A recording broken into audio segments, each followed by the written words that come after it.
Advocate V R Anoop, ഇപ്പോൾ കോൺഗ്രസിന്റെ ഒരു പ്രധാനപ്പെട്ട വാദം SDPI ബന്ധപ്പെട്ടാണ്. SDPI വോട്ട് അത് വേണ്ട എന്ന് നിങ്ങൾ ഉറപ്പിച്ചു പറയുന്നു. അങ്ങനെ പറയുമ്പോൾ ആ വോട്ട് സ്വാഭാവികമായും ഞങ്ങൾ കാത്തിരിക്കുകയാണ്, VD സതീശൻ നിലപാട് മാറ്റിയാൽ തരാം എന്നാണല്ലോ SDPIയുടെ നേതാവ് പറഞ്ഞത്. അപ്പോൾ ആ നിലപാട് മാറ്റാതിരുന്നു, അതപ്പോൾ LDFിലേക്ക് പോകുന്നു എന്നുള്ള തീരുമാനമാകുന്നു. നേരത്തെയും അത്തരം സൂചനകൾ ഉണ്ടായിരുന്നു. നിങ്ങൾ പക്ഷേ ജമാഅത്തെ ഇസ്ലാമിയുടെ വോട്ട് വാങ്ങുന്നുണ്ട്. രണ്ടും ഒരുപോലെയാണെന്നും അതല്ല ജമാഅത്തെ കുറച്ചുകൂടി തീവ്രമാണ് എന്നുകൂടി ഇപ്പോൾ CPM പറയുന്നുണ്ട്. എങ്ങനെയായാലും പല കാലങ്ങളിൽ പല നിലപാടായി എടുക്കുന്ന ഒരു കാര്യമാണ്. പാലക്കാട് നിങ്ങൾ പറയാതിരുന്ന ഒരു കാര്യം കൂടിയാണ് അരൂപ്. നോക്കൂ സ്മൃതി, ഇതിനകത്ത് പ്രകാശ് മാസ്റ്റർ പറയുന്നതിനടക്കം വലിയ ഇരട്ടത്താപ്പ് വ്യക്തമാണെന്നേ. ഇപ്പൊ കഴിഞ്ഞ ലോക്സഭാ തെരഞ്ഞെടുപ്പിൽ SDPI സ്വമേധയ ഒരു നിലപാട് പ്രഖ്യാപിക്കുകയാണ്. അവർ പറഞ്ഞത് സംഘപരിവാർ ഫാസിസത്തെ നേരിടാൻ കെൽപ്പുള്ള രാഷ്ട്രീയ പാർട്ടി കോൺഗ്രസ് ആണ്, അതുകൊണ്ട് ഞങ്ങൾ കോൺഗ്രസിന് വോട്ട് ചെയ്യണമെന്ന് പറഞ്ഞപ്പോൾ അത് ഏതെങ്കിലും ചർച്ചയുടെയോ മുന്നുപാധികളുടെയോ ഭാഗമായിട്ടല്ല. അവർ അങ്ങനെ ഒരു നിലപാട് പ്രഖ്യാപിക്കുന്ന ഉടനെ തന്നെ കേരളത്തിൽ LDF പറഞ്ഞത് എന്താ, SDPയുമായി ഇതാ അവിശുദ്ധ ബാന്ധവം, അവിശുദ്ധ സഖ്യം എന്ന് പറഞ്ഞ് വലിയ ലഹളയുണ്ടാക്കി. അന്ന് പ്രതിപക്ഷ നേതാവ് VD സതീശൻ ആ വോട്ട് ഞങ്ങൾക്ക് ആവശ്യമില്ല എന്ന് പറഞ്ഞു, ആ തീരുമാനം എടുക്കുന്നു. അതേസമയം ഇപ്പോൾ ജമാഅത്ത് ഇസ്ലാമിയെ അധിക്ഷേപിക്കുന്ന ആളുകൾ കഴിഞ്ഞ കുറേ കാലങ്ങളുടെ ചരിത്രം നമ്മുടെ മുന്നിലുണ്ടല്ലോ. ജമാഅത്തെ ഇസ്ലാമിയുടെ മുഖപ്രസംഗമായ മാധ്യമത്തിൽ LDF നിലപാടിനെ പ്രകീർത്തിച്ചുകൊണ്ട് മുഖപ്രസംഗം വന്നിട്ടുണ്ട്. അതേസമയം ദേശാഭിമാനിയിൽ ജമാഅത്തെ ഇസ്ലാമി എന്ന് പറയുന്നത് നിലപാടുള്ള സംഘടനയാണെന്ന് പറഞ്ഞ് പിണറായി വിജയൻ അടക്കം പറഞ്ഞ കാര്യങ്ങൾ വന്നിട്ടുണ്ടെന്നേ. ഇവർ ആ വോട്ട് സ്വീകരിച്ചതല്ലേ. അതേസമയം ജമാഅത്തെ ഇസ്ലാമി ഇപ്പൊ ഞങ്ങളെ പിന്തുണയ്ക്കുന്ന സമയത്ത് അതിനെ അവിശുദ്ധ ബാന്ധവം എന്ന് പറയുന്നു. ഇനി PDPയുടെ കാര്യത്തിലുള്ള നിലപാട്, സാക്ഷാൽ അബ്ദുൽ നാസർ മദനിയെ അറസ്റ്റ് ചെയ്ത് ഭരണനേട്ടമാണെന്ന് പ്രചരിപ്പിച്ച പബ്ലിക് റിലേഷൻസ് വകുപ്പ് ആരുടെ ആയിരുന്നു? EK നായനാരുടെ. ഇപ്പോ പറയുന്നു PDP എന്ന് പറയുന്നത് വർഗീയ പാർട്ടി അല്ല എന്ന് പറയുന്നു. തീർച്ചയായും CPM എന്ന രാഷ്ട്രീയ പാർട്ടിക്ക് അത്തരം നയ നിലപാടുകൾ എടുക്കാനുള്ള സ്വാതന്ത്ര്യമുണ്ട്. ഈ പറയുന്ന കക്ഷികൾക്കും അവരുടെ നിലപാട് പ്രഖ്യാപിക്കാനുള്ള അവകാശമുണ്ടെന്ന് ഏതൊന്നും കടത്തില്ല. പക്ഷെ ഞങ്ങളുമായി കൂടിച്ചേർന്നാൽ ഇതൊന്നും കുഴപ്പമല്ല.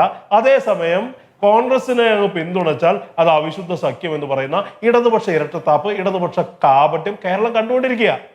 ഇവിടെ ഏത് അവിശുദ്ധ കൂട്ടുകെട്ടാവണം, ഏത് വിശുദ്ധമാകണം എന്നതിന്റെ മാനദണ്ഡം ഇടതുപക്ഷത്തിനോടുള്ള രാഷ്ട്രീയ സമീപനം എന്താണ് എന്നതിനെ ആശ്രയിച്ചിരിക്കും. ഞങ്ങളെ സംബന്ധിച്ച് ഞങ്ങളുടെ കൃത്യമായ രാഷ്ട്രീയമുണ്ട്. ആ രാഷ്ട്രീയത്തെ മുൻനിർത്തിയാണ് ഈ തെരഞ്ഞെടുപ്പിനെ നേരിടുന്നത്. അതിൽ ഞങ്ങൾ ആരെങ്കിലും പിന്തുണയ്ക്കുന്നത് എന്ന് പറയുന്നത് ഈ പറയുന്ന നേരത്തെ പറഞ്ഞ ധാരണയുടെ അടിസ്ഥാനത്തിലല്ല. പക്ഷെ ഇടതുപക്ഷം പറയുന്നത് എന്താ, നേരത്തെ പറഞ്ഞ സന്ദർഭങ്ങളിലൊക്കെ ഈ പിന്തുണ സ്വീകരിച്ച ആളുകൾ അതേസമയം ഇടതുപക്ഷത്തിനാണ് പിന്തുണ എങ്കിൽ പറയുന്നത് എന്താ, ആരെങ്കിലും ഞങ്ങൾ വോട്ട് ചോദിച്ചാൽ ഞങ്ങൾക്ക് എങ്ങനെ തടയാൻ പറ്റുക? RSSകാർ ഞങ്ങൾക്ക് വോട്ട് ചെയ്താൽ ഞങ്ങൾക്ക് തടയാൻ കഴിയുമോ എന്നൊക്കെ പറഞ്ഞ് അതിൽ ലഘൂകരിക്കുക. പിന്നെ വേറൊരു കാര്യം നമ്മൾ മനസ്സിലാക്കേണ്ട സ്മൃതി, ഇവരെന്താ പറയുന്നത്, 10 വർഷമായി വർഗീയ കലാപങ്ങൾ ഇല്ലാത്ത കാലം എന്നൊക്കെ പറയുമ്പോൾ ഇവർ മനസ്സിലാക്കേണ്ടത് കേരളത്തിലെ ജനങ്ങൾ അണ്ടർസ്റ്റിമേറ്റ് ചെയ്യണമെന്നേ. കേരളത്തിൽ ഇവർ ഭരിക്കുന്ന കാലത്ത് വർഗീയ കലാപങ്ങൾ ഉണ്ടായിട്ടില്ല എന്നൊക്കെ പറയുമ്പോൾ ഈ തലശ്ശേരി കലാപത്തിലടക്കം നാദാപുരം കലാപത്തിലടക്കം കക്ഷി ചേർക്കപ്പെട്ട ഒരു പ്രസ്ഥാനമാണെന്ന് CPM എന്ന് പറയുന്നത്. ഇവർ വലിയ കാര്യമായി വലിയ പരസ്യവാചകമായി പറയുന്നതെന്നാണെന്നറിയോ, തലശ്ശേരി കലാപകാലത്ത് പിണറായി വിജയൻ കാറിൽ കയറി പ്രസംഗിച്ചപ്പോൾ കലാപം ഇല്ലാതായിന്നാ. അതിൽ ഒരു അർദ്ധസത്യമുണ്ട്. അതിന്റെ കാര്യം എന്താണെന്നറിയോ, ആ കലാപത്തിൽ പങ്കാളികളായ കമ്മ്യൂണിസ്റ്റുകാർ ഉൾപ്പെടെയുള്ള ആളുകളാണ് പിണറായി വിജയൻ പറഞ്ഞപ്പോൾ പിന്മാറിയത്. ഈ കലാപങ്ങളിലൊക്കെ കൃത്യമായ പങ്ക് CPMന്റെ ഭാഗത്തുണ്ടെന്ന് പറഞ്ഞ ഞങ്ങളല്ല. അന്ന് തലശ്ശേരി കലാപത്തിനകത്തടക്കം ആ പങ്കിനെ കുറിച്ച് പറഞ്ഞ അന്നത്തെ CPI അടക്കമുള്ള ഘടകകക്ഷികൾ പറഞ്ഞ നോട്ടീസുകൾ ഈ പബ്ലിക് ഡൊമൈനിലുണ്ടല്ലോ CPMന്റെ പങ്കിനെ കുറിച്ച്. നമുക്ക് വർത്തമാനകാലത്തേക്ക് വരണമെന്നുള്ളതാണ്. നിങ്ങൾക്ക് പഴയ കാര്യങ്ങൾ ഒരുപാട് അങ്ങോട്ടും ഇങ്ങോട്ടും പറയാനുണ്ട്. നമുക്ക് സമയക്കുറവുമുണ്ട്. നമുക്ക് ഇപ്പോൾ ഈ തെരഞ്ഞെടുപ്പിൽ പ്രധാനമായും ഊന്നുന്ന വിഷയങ്ങൾ നിങ്ങളെ സംബന്ധിച്ച്, നിങ്ങളെ പ്രതിരോധത്തിലാക്കിയിരുന്ന, കോൺഗ്രസിനെ പ്രതിരോധത്തിലാക്കിയിരുന്ന, CPM പ്രതിരോധത്തിലാക്കിയിരുന്ന വിഷയം വയനാട് ദുരിതാശ്വാസ നിധി, അവിടുത്തെ പുനരധിവാസവുമായി ബന്ധപ്പെട്ട് നിങ്ങൾ വാഗ്ദാനം ചെയ്ത വീടുകളായിരുന്നല്ലോ. ഇന്നിപ്പോൾ KPCC അധ്യക്ഷൻ കിട്ടിയ കണക്കും ചെലവാക്കിയ കണക്കും വിശദീകരിക്കുകയാണ്. നിങ്ങൾക്ക് ഇത്രയും ദിവസം ഇത് കണക്ക് വിശദീകരിക്കാൻ എന്തായിരുന്നു ഒരു തടസ്സം? ഈ കണക്ക് പറയുന്നു നിങ്ങൾക്ക് ഇനി വീട് നിർമ്മിക്കാൻ പണമില്ല എന്ന് കൂടിയാണ് പറയുന്നത്. അങ്ങനെയെങ്കിൽ ഒരു മിനിറ്റ്, അങ്ങനെയെങ്കിൽ നിങ്ങൾ ഈ വീടുകൾ എങ്ങനെയാണ് പൂർത്തിയാക്കാൻ പോകുന്നത് എന്നുകൂടി വിശദീകരിക്കാൻ ഈ സമയം ഉപയോഗപ്പെടുത്താം. തീർച്ചയായും ഇവിടെ സ്മൃതി ഒരു കാര്യം മനസ്സിലാക്കണം. ഈ ചർച്ചയിൽ സ്മൃതി പറയുന്നത് വരെ വയനാട് ഫണ്ടിനെ കുറിച്ച് പ്രകാശ മാസ്റ്റർ അക്ഷരം മിണ്ടിയിട്ടില്ല.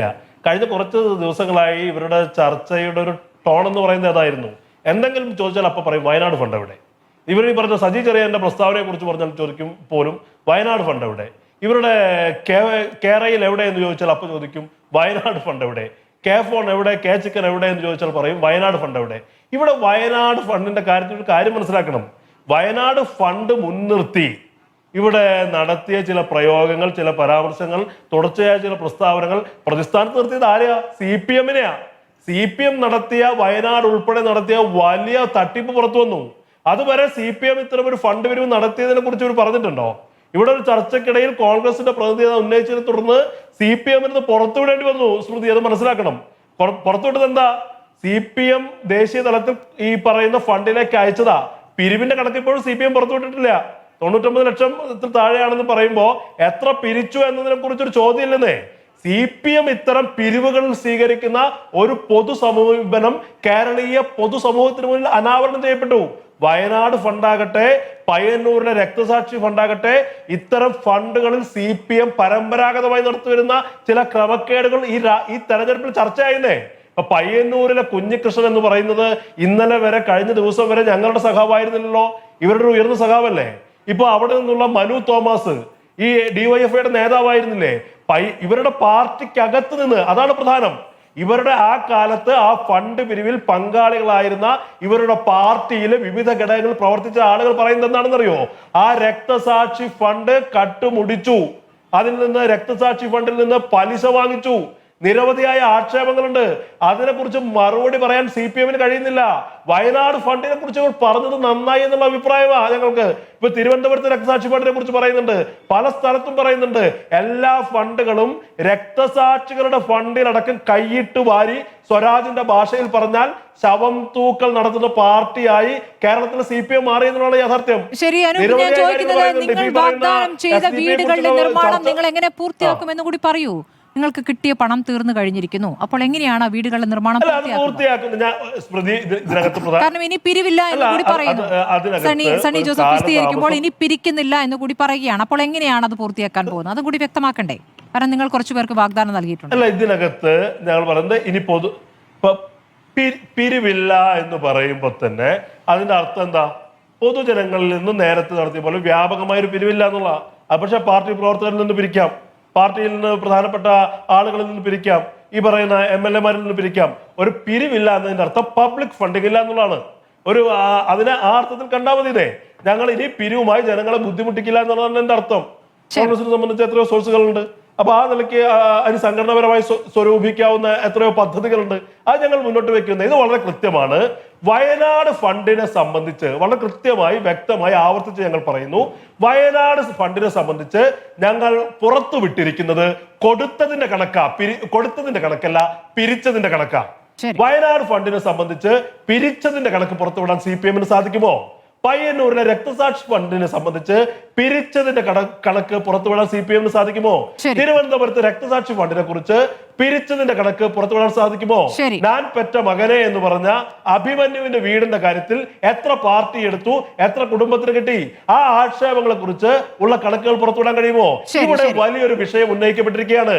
കാലാകാലങ്ങളായി ഏത് ഫണ്ട് പിരിവിനെയും രാഷ്ട്രീയ ഉപജീവനമാക്കുന്ന CPM എന്ന സംഘടനയുടെ ആ സംഘടനയിൽ നിന്ന് കൈയിട്ട് വാരുന്ന നേതാക്കളുടെ സ്വകാര്യ സ്വത്തായി അത്തരം രക്തസാക്ഷികളുടെ ഫണ്ടിന്റെ പലിശ കൊണ്ട്, ചോരപ്പണത്തിന്റെ പലിശ കൊണ്ട് ജീവിക്കുന്ന CPM നേതാക്കളെ കുറിച്ച് ഈ തെരഞ്ഞെടുപ്പിൽ കേരളം ചർച്ച ചെയ്യുക. ഒരിക്കൽ കൂടി പറഞ്ഞു, ഞങ്ങൾ പിരിച്ചതിന്റെ കണക്ക് പുറത്തുവിട്ടു.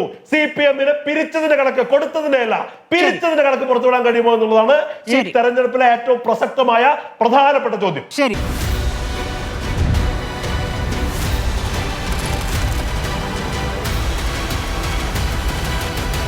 Debate with Smriti Parittikad.